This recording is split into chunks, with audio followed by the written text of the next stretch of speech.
Thank you अर्थात् धन्यवाद नभनेकै कारण गोली खानु पर्यो, ज्यान गयो।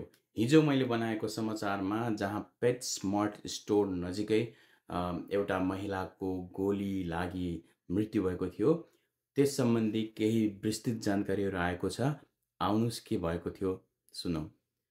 डालासको पेट स्मार्ट स्टोर बाहिर भएको गोलीकाण्ड सम्बन्धी एक गिरफ्तार निवेदन पत्रले देखाउँछ कि घटना सुरु तब भयो जब पीडितले संदिग्धका लागि ढोका खोलेकी थिइन्, तर संदिग्धले धन्यवाद नदिएकी थिइन्। डालास प्रहरीले जनाएअनुसार गोलीकाण्ड दिउँसो करिब 1 बजे दक्षिण-पूर्व ओक क्लिफ क्षेत्रमा रहेको 3500 ब्लक वेस्ट विटल्यान्डमा भएको थियो। 41 वर्षीय सेसिलिया सिम्पसनलाई गोली हानी हत्या गरिएको थियो। उनलाई अस्पताल पुर्याएको थियो, तर पछि उनको मृत्यु पनि भएको थियो। प्रहरीले घटनास्थलमा पुगेर प्रत्यक्षदर्शीहरूसँग कुरा गरी सीसीटीभी भिडियो पनि संलग्न गरेको थियो। अदालतमा पेश गरिएको कागजात अनुसार सिम्पसनकी 20 वर्षीय छोरीले प्रहरीलाई बताएकी थिइन् कि उनीहरू पेटस्मार्टको नजिकै रहेको फाइभ बिलो स्टोरमा सँगै किनमेल गरेका थिए। बाहिर निस्कदा सिम्पसनले ढोका खोलिदिँदा 22 वर्षीय केओना ज्याक्युया ह्याम्पटन नामकी युवतीले थ्याङ्क यू भनिनन्। त्यसपछि दुवैबीच वादविवाद सुरु भयो। सिम्पसन र उनकी छोरी गाडीमा चढेर पेटस्मार्टतिर गए, जबकि ह्याम्पटन पनि त्यसै दिशातर्फ हिँडेकी थिइन्।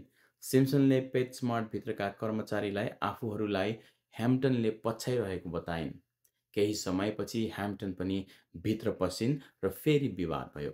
अन्ततः कर्मचारीहरूले उनी दुवै पक्षहरूलाई स्टोर बाहिर जान आग्रह गरे।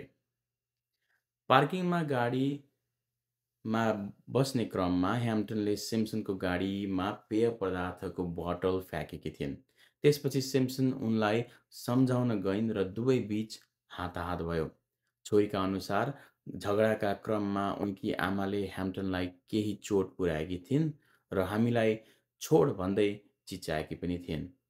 छोरी केही टाढा सरेपछि ह्याम्पटनले आफ्नो कालो र चाँदी रङको बन्दुक निकालेर 3 राउन्ड गोली चलाइन्।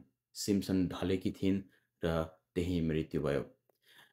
सीसीटीभी भिडियोमा ह्याम्पटनलाई कालो फोर्ड ड्राइभ सीसीटीभी फुटेजमा ह्याम्पटनलाई कालो फोर्ड 500 गाडीमा घटनास्थलबाट भाग्दै देखिएको थियो।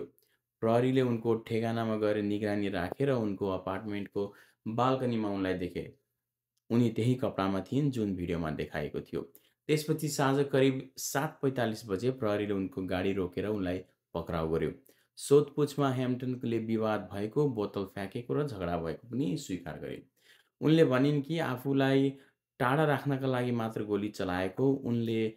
उनी डालस काउन्टी जेलमा छिन् अहिले र धरौटी निर्धारण पनि भइसकेको छैन। घटनाको प्रत्यक्षदर्शी एक 27 वर्षीय नर्सले फक्स 4 लाई बताइन् कि उनले दुई महिलाबीच झगडा हुँदै गरेको देखेकी थिइन्। उनका अनुसार गोली चलाउने महिला बाहिर निस्कौँ, लडौँ भन्दै उस्काइरहेको थिइन्, तर आमा र छोरीले शान्त रहन आग्रह गरिरहेका थिए। उनले गोली चलाएपछि तुरुन्तै सिम्पसनलाई सीपीआर दिएकी थिइन्। नर्सले भनिन्, छोरीको चिच्याउने आवाज मेरो कानमा अझै गुन्जिरहेको छ। यो दृश्य कहिले पनि म बिर्सन सक्दिनँ, उनले थपिन्। म त्यो छोरीलाई अँगालो हाल्न चाहन्थे। उसलाई थाहा होस् हामीले आमा बचाउन हाम्रा सबै प्रयास गरेका थियौँ।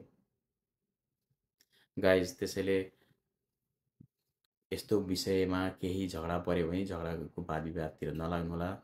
कसैले ढोका खोलिदिन्छ भने पनि धन्यवाद भन्नेतिर लाग्नुहोला। यस्तै छ दुनियाँ संसार। मान्छेहरू मानसिक अवस्था खराब भएछ अथवा झगडालाई कन्ट्रोल गर्न नसक्ने व्यक्तिहरूले पनि यस्तो घटना घटाउने गर्दछन्। त्यसैले सतर्क रहेर बस्नु होला।